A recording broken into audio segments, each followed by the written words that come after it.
Bonjour à tous et bienvenue dans cet épisode de La Causerie, une petite émission qui obtient enfin un nom après un premier épisode. Moi, c'est Benji et aujourd'hui je suis accompagné de notre cher Anthony. Salut à tous. Comment vas-tu, Anthony ? Ça va bien, merci, et toi? Mais écoute, moi je vais plutôt bien au vu du sujet du jour que tu vas nous exposer dès maintenant, puisqu'on va encore parler de cinéma. Effectivement, puisque tous les deux on a vu un film le mois dernier, Spider-Man No Way Home, un film très très très attendu, puisque il y a eu énormément de fantasmes et de teasing autour de ce que pourrait contenir ce film, notamment le retour éventuellement des précédents Spider-Man qui étaient apparus au cinéma, joués par Tobey Maguire et Andrew Garfield. Et donc on s'est dit, tous les autres, ce serait plutôt sympa justement de faire une closerie là-dessus pour voir ce qu'on en a pensé, sachant que c'est un film qui a déchaîné les passions. Il y a ceux qui ont vraiment détesté, qui se sont sentis quasiment trahis par le film, d'autres qui ont adoré, qui ont vraiment trouvé ça exceptionnel. Et bon, on va pas se clasher, je pense que tous les deux on est plutôt sur une ligne, on a plutôt bien apprécié le film globalement. Sur une ligne positive, on est bien Ouais, une ligne d'accord, ouais. positive, tout à fait. Mais c'est surtout que on a voulu attendre un petit peu avant d'en parler, histoire que le film mûrisse bien aussi dans ce qu'on peut apprécier du film ou pas, et surtout pour laisser aussi le temps aux gens de regarder le film, parce que il est sorti quoi, Le 15 dans la décembre. vingtaine, le 15 décembre, donc ça fait tout pile un mois. Ce qui nous permet derrière, du coup, d'en parler peut-être un peu plus librement, et évidemment, l'épisode sera couvert de spoilers. Ça, c'est évident, il y a un moment, si on veut en parler comme on en a envie, on n'a pas vraiment le choix. Effectivement, surtout pour ce film qui, je pense son intérêt principal vient essentiellement de son histoire et sa manière en fait de raconter ses personnages, et plus finalement de sa réalisation. Je pense qu'on va en parler très vite, mais c'est pas ça qui va concentrer l'intérêt. On est plutôt d'accord pour dire que c'est un film qui est, je pense, pas très très intéressant côté réalisation. John Watts, c'est pas un grand cinéaste, il le montre une dernière fois, on va dire, sur la licence, en attendant la Ouais, suite. ouais, j'espère. Sans être méchant, j'espère, parce qu'effectivement, quand derrière nous avons eu des films de Sam Raimi ou encore de Mark Webb, la réal de John Watts se laisse vraiment à désirer, quoi. Oui, c'est un cinéaste en fait qui, pour moi, il fait très bien certaines choses sur ce personnage, notamment sur la manière de le raconter, même si cette idée de mettre Spider-Man dans son adolescence, de le voir grandir film après film. Par contre, là, ce qui fait mal, c'est les scènes d'action qui sont pas intéressantes. Pourtant, là, il y avait de la matière, avec le retour de vilains des précédents épisodes. Euh, il y a peut-être qu'il maîtrise un peu plus par contre les scènes, justement toute la dynamique avec Peter Parker, avec Ned, avec MJ, tu sais, toutes les scènes hors action qui Ouais, ouais. sont sympathiques. On est vraiment dans le teen movie Ah oui, inspiré, c'est ça. vraiment inspiré des teen movies des années 80-90. C'est ce qu'il a voulu faire en fait sur cette trilogie et qu'il fait encore plutôt bien là. Mais ouais, dès qu'il y a de l'action, ça devient vraiment, Bah, c'est vilain. c'est mou, en fait, c'est mou, et le problème de tout ça, c'est que on avait des scènes vraiment anthologiques dans les autres films Spider-Man, alors que là, bah, ça manque de scènes vraiment incroyables. Ça manque vraiment de scènes où on est devant et on se dit waouh, celle-ci elle va marquer vraiment l'univers Spider-Man au cinéma. Ouais, par exemple, en fait, une scène qu'on aurait dû retenir, mais je pense qu'on va très vite oublier, c'est, tu sais, en fait, c'est finalement la scène finale, après le combat final, quand le Spider-Man actuel est avec ceux incarnés par Andrew Garfield et Tobey Maguire, là où il y a eu la destruction de la Statue de la Liberté. Euh, à ce moment-là, avec le soleil qui se lève, machin, on pourrait penser que c'est une scène qui va marquer les esprits, mais en fait c'est super moche. Tu vois que c'est une scène qui est faite en studio, enfin je pense, Ouais. parce que c'est vraiment vilain. Euh... Tobey Maguire, on va pas se le tâcher, je trouve qu'il est pas du tout investi dans son rôle. Là où par contre Andrew Garfield donne tout. Ah oui, oui, clairement. Ben, en fait, le truc, c'est que Andrew Garfield, euh, alors, j'ai toujours défendu les The Amazing parce que j'ai un gros crush pour Andrew Garfield, Et encore ici, il nous prouve que c'est un excellent acteur, parce qu'effectivement, il donne tout. Émotionnellement parlant, tu sens qu'il a beaucoup de choses à partager, alors que c'est vrai que Tobey Maguire, derrière, bon, était un peu plus, même pas en retenue, en fait, il était beaucoup plus pas là, en fait. Alors, C'est... je vais être méchant, mais je vais dire qu'ils sont simplement fidèles à ce qu'ils faisaient déjà sur le personnage dans les films de Rémi. Je sais que les films de Rémi sont restés en tête de tout le monde pour plein de raisons. Après, pareil, hein, moi j'ai grandi avec, je les ai vus quand j'étais gamin. Mais je trouvais Tommy Maguire pas très bon dans ce rôle-là à l'époque, et aujourd'hui je le trouve pas meilleur. Hmm. Là où Andrew Garfield, malheureusement pour lui, il était tombé sur deux films de web qui n'étaient pas, à mon sens, fantastiques. Enfin, il ratait beaucoup de choses au niveau des vilains, notamment. Par contre, Andrew Garfield incarnait le personnage super bien. Et là, il le fait encore. Et d'ailleurs, en fait, il est à l'origine de la seule scène vraiment marquante, à mon avis. Enfin, une des deux seules scènes vraiment marquantes, c'est celle de la rédemption de son personnage. Et encore que, justement, parlons-en de cette scène de rédemption, et c'est là où on voit vraiment que la réalisation pêche, c'est que bah, elle est molle, cette scène. Il y aurait pu y avoir... Quand tu te refais la scène de The Amazing Spider-Man où, justement, Gwen Stacy tombe de cette tour, toute la réal, elle est vraiment folle, quoi. Toute la réal de cette scène est vraiment folle. Beaucoup se sont moqués de la toile qui prend la forme d'une main dans The Amazing, mais t'as un sens profond où tu sens que le Spider-Man d'Andrew Garfield pousse même sa toile à tout faire pour attraper en fait Gwen, alors que là t'as un enchaînement de scènes où tu vois le Spider-Man de Tom Holland se faire jarter par le bouffon vert. Tout de suite après, t'as Andrew qui se met à sauter, pouf, il rattrape MJ, pouf, c'est fini. Ouais, mais pour moi, en fait, l'intérêt de cette scène, c'est justement que ce soit perdu au milieu d'une succession d'autres scènes moins importantes. Parce que j'aurais pas aimé, en fait, qu'il en fasse des tonnes dessus. Ce que j'ai trouvé appréciable, c'est vraiment, c'est un moment, c'est vraiment le. On va dire, c'est un détail dans sa vie où vraiment il va trouver la rédemption, il va trouver la paix qu'il ne trouvait pas depuis la fin de Amazing Spider-Man 2. Et ça se fait très simplement, et tout de suite, voilà, on voit sur le visage, parce que Andrew Garfield, c'est un super acteur, il le montre tout de suite sur son expression, tout ça, on voit qu'il a complètement changé à ce moment-là, et j'ai trouvé, en fait, cette rédemption, mais tout en retenue, était vraiment réussie. Là où, peut-être sur une autre scène, en fait, John Watts en fait des tonnes sans réussir à vraiment mettre en scène, c'est sur la mort de Tante May, incarné par Marisa Tomei, où là, tu vois, il va en faire des tonnes, sans avoir la capacité vraiment d'avoir une puissance émotionnelle. Voilà, c'est très mal réalisé, c'est assez vilain comme scène, mais il va quand même en faire des tonnes dessus. Bah, après, c'est normal qu'il en fasse des tonnes, hein. C'est un moment marquant et c'est un moment charnière pour le personnage. Mais là, tu vois, en fait, le moment où il essaie de trop en faire, c'est là qu'on voit ses limites. Ouais. Là où, quand il est plus en retenue sur la rédemption d'Andrew Garfield, il y arrive plutôt bien, je trouve. Ouais, c'est clair. Après, pour le coup, bon bah voilà, ça c'était vraiment tout ce qui était réel en tant que tel, qui aurait pu nous chagriner sur certains aspects, mais pour ce qui est de l'histoire enfin, l'histoire vraiment de Spider-Man de Tom Holland, c'est vrai qu'il y a beaucoup de choses à en dire. C'est une trilogie qui est extrêmement décriée, comme l'a été The Amazing Spider-Man à sa sortie finalement, et comme l'a été la trilogie Sam Raimi encore avant à sa sortie. Et alors, quoi penser de tout ça? Je veux dire, à côté de ça, on a un univers de Sony qui est en train de s'écrire avec les Spider-Man Into the Spider-Verse, et donc bientôt dans un an, Across the Spider-Verse. Partie 1. Partie 1, tout à fait. Et on a cette trilogie donc de Watts qui ouvre en tout cas une nouvelle, possiblement trilogie, pour le Spider-Man de Tom Holland. Et pourquoi c'est tant décrié en fait? C'est là où je trouve ça vraiment dommage, parce que tout le monde a gardé à l'esprit la trilogie Raimi et maintenant le diptyque The Amazing, alors que c'était pas encore le cas il y a quelques mois, quelques années.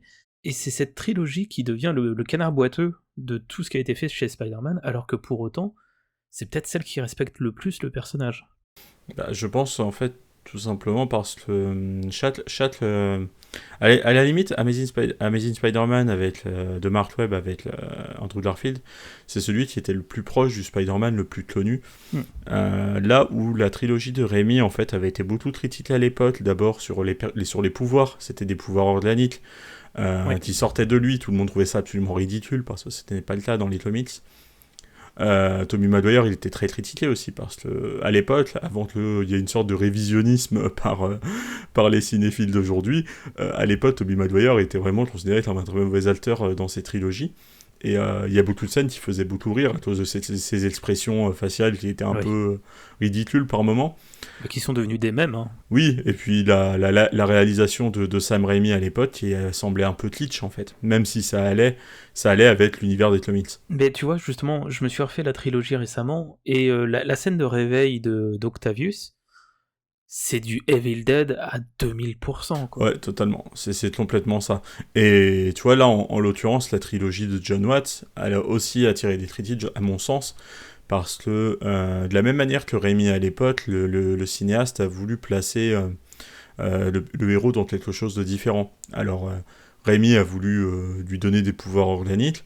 Là, John Watts lui revient à des pouvoirs qui ne sont pas organiques, mis à part sa capacité à s'accrocher un peu partout, sa super force, etc. Mais surtout il l'a placé dans l'adolescence. C'est des choses qui n'étaient plus exploitées depuis assez longtemps dans les comics. Et puisque les derniers comics, en fait, à ce moment-là, c'était vraiment le Spider-Man adulte, Hmm. dans la force de l'âge, etc. Mais là, il l'a ramené vraiment aux origines, quand il était gamin. Et il en a fait des teen movies. Et ça a beaucoup déplu, je pense. Mais en même temps, pour moi, c'est justement ce qui a fait tout le sel de cette trilogie. Oui, parce qu'il faut pas oublier que dans Homecoming, enfin en tout cas dans Civil War, là où, enfin je parle bien du MCU en tout cas, dans Civil War, là où il est introduit, le Spider-Man, si je dis pas de conneries, dans l'histoire, Peter Parker est censé avoir 14-15 ans à ce moment-là. Ouais, c'est un gamin. C'est vraiment un gamin, quoi. C'est un gamin, et d'ailleurs, il joue à fond là-dessus sur Infinity. Bah, récemment, je me suis refait un peu quasiment tous les films, même tous les films du MCU, Mhm. et je me suis rendu compte, ils insistent énormément là-dessus, d'abord sur Civil War, mais ensuite sur Infinity War et Endgame, où tu vois que tout l'arc de Iron Man tourne autour de ce gamin qui doit protéger, et ce gamin qui doit guider, en fait, c'est vraiment un enfant, il est considéré comme un enfant par tout le monde. Et ce que fait plutôt bien, je trouve, John Watts dans cette conclusion de sa trilogie, c'est qu'il fait évoluer ce gamin. Ouais. Enfin, tu vois, la mort de Tante May, l'apparition des deux autres Spider-Man en figure de mentor, un peu. Oui, c'est ça, comme des frères, enfin, C'est des ça en grands devient des frères, ouais. frères, C'est c'est ça. des grands frères qui vont lui montrer la voie et qui l'emmènent plus loin. Et puis finalement, quand le film termine et qu'il fait un choix qui, pour moi, est bouleversant, enfin, j'ai trouvé ça absolument fantastique d'oser faire ça, c'est qu'il refuse de retourner voir ses amis qui l'ont oublié, parce Ouais. qu'il a trouvé un moyen justement de revenir, enfin disparaître Des des mémoires souvenirs de de... tout le monde, grâce à Doctor Strange, afin déjà de préserver son identité, mais aussi préserver ses proches. Et il décide en fait de ne plus se présenter à eux, d'évoluer dans son coin pour les protéger. Et ça, c'est vraiment en fait, c'est le moment où on se dit ah ouais, ok, on s'est tapé 3 films qui peut-être étaient imparfaits, mais c'est 3 films qui devaient nous mener à ça, qui devaient nous mener au moment où Spider-Man en fait devient celui qu'on connaît depuis toujours. devient ce jeune adulte qui après avoir enfin eu des enjeux, oui, parce que je suis désolé, là-dessus, je suis assez critique, qui a enfin eu des enjeux dramatiques, évolue, en fait, et au-delà de ce côté gamin, ado, va enfin devenir un jeune adulte, avec ce célèbre appart tout pourri qu'on a tous au tout début, ce nouveau costume aussi qui s'est créé lui-même et qui ne prend plus du coup d'Iron Man, donc de Tony Stark. Et donc tu as une certaine émancipation qui est vachement intéressante pour ce personnage qui va être amené à grandir, qui va nous proposer une nouvelle trilogie, avec pourquoi pas un côté un peu sombre, ce qui pourrait être intéressant, à voir ce que ça peut donner derrière pour cette nouvelle trilogie. Mais en tout cas, pour ce qui est de No Way Home, bah, il est clair que ça a permis en fait de venir jusqu'à ce Spider-Man que tout le monde apprécie, que tout le monde adule en fait, et on est reparti pour une nouvelle trilogie qui peut apporter beaucoup, beaucoup d'aspects très intéressants, notamment sur Ned, qui, étant donné, il y a tout un discours, tout un pan de l'histoire où ils expliquent que le meilleur ami de Peter Parker, donc les autres Peter Parker, hein, Andrew Garfield et Tobey Maguire, leurs meilleurs amis sont devenus des méchants et donc sont devenus des ennemis de Peter Parker, de Spider-Man, et Ned soulève « Ah ouais, mais moi je le saurais jamais ça, j'aime beaucoup trop Peter, ça arrivera jamais », et ils insistent assez lourdement, je trouve, au niveau de la scène là, et étant donné que Ned ne se souvient plus de Peter, à la fin du film, pourquoi pas devenir justement ce méchant qu'il est censé être, en tout cas dans les comics, qui est quoi, le super bouffon? Alors, Ned, ça reste un personnage qui est unique, enfin qui a été créé par John Watts, Ah d'accord. par les films de John Watts, qui était énormément inspiré du meilleur ami de Miles Morales dans les comics. Ok. Maintenant, ils peuvent en faire ce qu'ils veulent du personnage, surtout que je pense que le but, ça va être aussi de l'écarter justement de ce rôle de meilleur ami pour éviter de la redite si jamais, enfin c'est même sûr, le moment où Miles Morales va se pointer au cinéma, qu'il aura son pote, machin, qui ressemble beaucoup à Ned. Je pense que c'est aussi un moyen d'éviter la redite. Maintenant, oui, ça va permettre peut-être de créer un nouveau méchant, parce qu'on voit qu'il a des pouvoirs. Oui. On découvre qu'il a des pouvoirs. Ou peut-être, tout simplement, ils vont peut-être prendre ça à contre-pied aussi. Hein. Ils vont peut-être pas le transformer en grand méchant. Très sincèrement, il a pas l'allure, il a pas l'attitude d'un grand méchant au ciné. Hein. C'est un acteur qui incarne le personnage quand même avec beaucoup de gentillesse, enfin de douceur. Et de sympathie. Et de sympathie, ouais. On verra bien. Maintenant, je pense que c'est juste des indices qui d'ici un peu à gauche à droite. Et puis surtout, eux, ils se laissent la possibilité d'imaginer plein de choses différentes. En balançant des pistes. Mais c'est ça, en fait. Je pense que c'est ça qui réussit dans cette conclusion. C'est que, à la fois, il a mis un terme à toutes ces trilogies Home de l'adolescence, tout en envisageant l'avenir. Mais toi, tu disais, il manquait d'enjeux dramatiques dans les précédents épisodes. Mais je pense que c'était une bonne idée, en fait. C'était assez salvateur pour le personnage de Spider-Man au cinéma. Parce qu'il a toujours été envisagé sous l'angle en fait de grandes batailles face aux bouffons verts, face aux vautours. Parce que bon, quand même dans Homecoming, il y a quand même l'histoire du vautour qui est assez dramatique, etc. Ouais. Mais c'est l'histoire du méchant qui est dramatique pour le coup. Oui, effectivement. Il a été imaginé sous l'angle du combat contre Venom, etc. Mais très rarement en fait sous cet angle-là de la fameuse araignée sympa du quartier. Ouais. Vraiment du gars qui se bat à son niveau et qui fait ce qu'il peut à son niveau. Et je pense que c'est quelque chose qui a été assez bien réussi, notamment dans Far From Home, le deuxième, qui a été beaucoup critiqué d'ailleurs à cause de ça, où il était sorti de New York, il était en Europe, c'était plus le même Spider-Man. Alors oui, c'est vrai, mais bon, les comics sont aussi parfois justement sortis Spider-Man de New York pour le mettre à un autre niveau et puis pour lui montrer autre chose. Et justement, dans Far From Home, c'était intéressant à mon sens, c'était que en fait il se battait vraiment à niveau d'homme. C'était pas une histoire d'alien qui envahit le monde ou de bouffon qui veut contrôler la ville ou je ne sais quoi. C'était vraiment quelque chose d'assez intime, et ça c'est quelque chose qu'il a réussi sur sa trilogie que j'ai personnellement beaucoup aimé. Donc on va pouvoir aller aussi tranquillement vers une conclusion, et moi je suis curieux de savoir qu'est-ce que tu attends après cette super fin et ce très bon film qui est No Way Home. Qu'est-ce que tu attends pour la nouvelle trilogie? C'est une bonne question, c'est difficile de le savoir, mais peut-être justement qu'ils continuent sur ce qu'ils ont enclenché sur la toute fin de cet épisode, en montrant peut-être un Spider-Man plus mature, qui va être pleinement indépendant, qui va faire les choses dans son coin. Mais j'espère surtout qu'ils vont pas oublier les personnages de Zendaya et de Jacob Batalon, Ned, qui sont des personnages que j'ai beaucoup aimés, et qui je pense joueront quand même un rôle important. Alors à terme, je pense que Spider-Man va retrouver MJ et tout ça, ça y a pas de souci. Mais ouais, j'espère juste, en fait, plutôt que de le mettre dans vraiment des enjeux gigantesques, au moins qu'ils essayent de le montrer dans le combat contre, je sais pas moi, contre le Thaïd ou des choses comme ça, au sein de New York.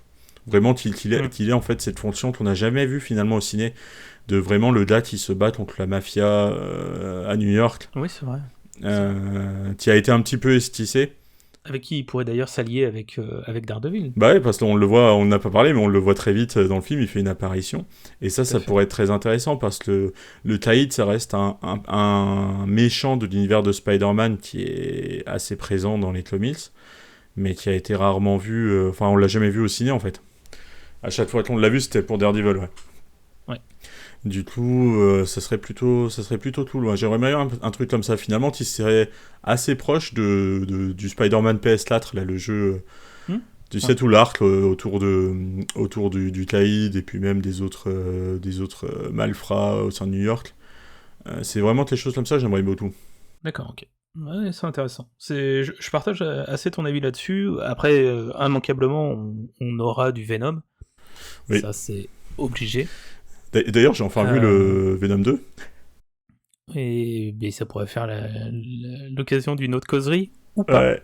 Mais par contre, tu sais, je me souviens juste... Enfin, il y a juste un petit mot là-dessus. Beaucoup de personnes ont critiqué le fait que Venom apparaît dans la scène post-générique, disant que oui, Venom ne connaît pas Spider-Man, donc selon les règles établies par le film, il n'aurait pas eu de transporter dans cette réalité.